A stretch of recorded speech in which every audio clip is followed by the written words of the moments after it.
It's a great blessing, sir, to hear the words from your mouth, and it's my third time. Sure, sir, sure. ఎవరైనా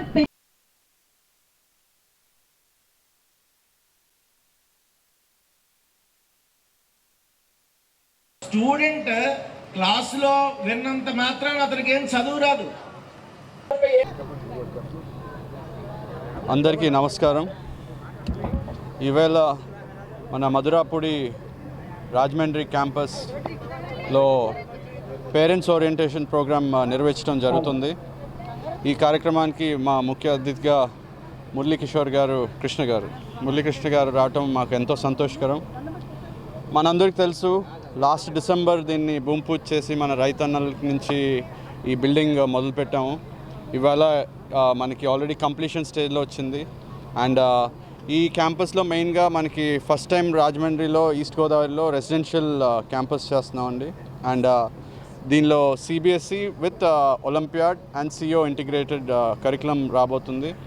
మనకి ముఖ్యంగా తెలుసుకోవాలంటే CO అన్నప్పుడు ఇప్పుడు రాష్ట్ర వ్యాప్తంగా ఎన్నో ర్యాంక్స్ వస్తున్నాయి. 30% ఆఫ్ ఐఐటి కానీ నీట్ ర్యాంక్స్ కానీ మనకు వస్తున్నాయి. సో అటువంటి చక్కటి ర్యాంక్స్ మనకి ఇక్కడి నుంచి కూడా దాన్ని డెవలప్ చేయాలనే ఉద్దేశంతో మా ప్రియతమైన ఫౌండర్ గారు ఇక్కడ డెఫినెట్లీ మనం ఒక కొత్త క్యాంపస్ పెట్టి దానికి విత్ ఆల్ ఫెసిలిటీస్, ఇక్కడ ఒక సెంట్రల్ కిచెన్, అలాగే మనకి ఫుట్బాల్ గ్రౌండ్ అండ్ టెన్నిస్ కోర్టులు ఇవన్నిటితో పాటు ఒక చక్కటి అట్మాస్ఫియర్లో ఈ క్యాంపస్ని నిర్వహించాలని ఈరోజు ఇక్కడ మన పేరెంట్స్కి అందరికి కూడా ఒక ఓరియంటేషన్ పెట్టి మన కరికులం ఎలా ఉంటుంది అనేది జరిగింది. టీచర్ చెప్పింది వినడం ద్వారా చదువు వస్తుంది అనుకునేది అది కేవలం ఒక భ్రమ మాత్రమే. చదవడానికి ఒక పద్ధతి ఉంటుంది, దాని ప్రకారమే వెళ్ళాలి. దానికి ఒక ప్రధానంగా ఇవాళ చాలా మంచి ట్రైనింగ్ ఇవ్వడం జరిగింది పేరెంట్స్కి, టీచర్స్కి, స్టూడెంట్స్ కూడా. అంటే ఎలా చదవాలి, ఎలా ఉండాలి అనే ఆస్పెక్ట్లో నేను ప్రధానంగా చెప్పేది ఒక 2 పాయింట్స్. ఒకటి, ఫార్టిస్ ఎట్ ఏ లెబరే అంటారు. ఫార్టే అంటే స్ట్రెంగ్త్, లెబరే అంటే ఫ్రీడమ్.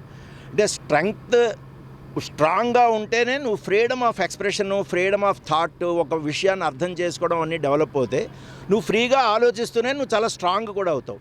ఇది చాలా గొప్ప లాటిన్ స్టేట్మెంట్. అలాగే డొసిన్డో డెసిమస్ అంటారు, అంటే టీచ్ టు లెర్న్ అని. క్లాస్లో విన్నంత మాత్రాన స్టూడెంట్కి చదువు రాదు, రాసినా కూడా రాదు. ఆ నేర్చుకున్న విషయాన్ని అతను తన ఫ్రెండ్కో, ఇంట్లో ఎవరో ఒకరికి ఇంకొకరికి ఎక్స్ప్లెయిన్ చేసుకోవాలి. ఎవరూ లేకపోతే ఆత్మను మించిన అద్దం ఉన్నదా అన్నారు. అంటే అద్దంలో ఎదురుగుండా నిలబడి తనకి తానైనా సరే ఎక్స్ప్లెయిన్ చేసుకోవాలి. కాళిదాస్ బెస్ట్ ఫ్రెండ్ చెట్టు అని చెప్పాడు. కాబట్టి ఒక చెట్టుకైనా ఎక్స్ప్లెయిన్ చేయాలి. ఎవరో ఒకరికి ఎక్స్ప్లెయిన్ చేస్తేనే we learn thrice when we teach others. Education is transfer of civilisation అన్నాడు ప్లాటో. సో నేర్చుకున్న విషయాన్ని ఇంకొకళ్ళకి ఎక్స్ప్లెయిన్ చేసినప్పుడు మాత్రమే స్టూడెంట్కి నాలెడ్జ్ అనేది వస్తుంది. అలాంటి మంచి వాతావరణం ఇక్కడ మనకి కనబడుతోంది. I wish the education institutions a grand success. Thank you.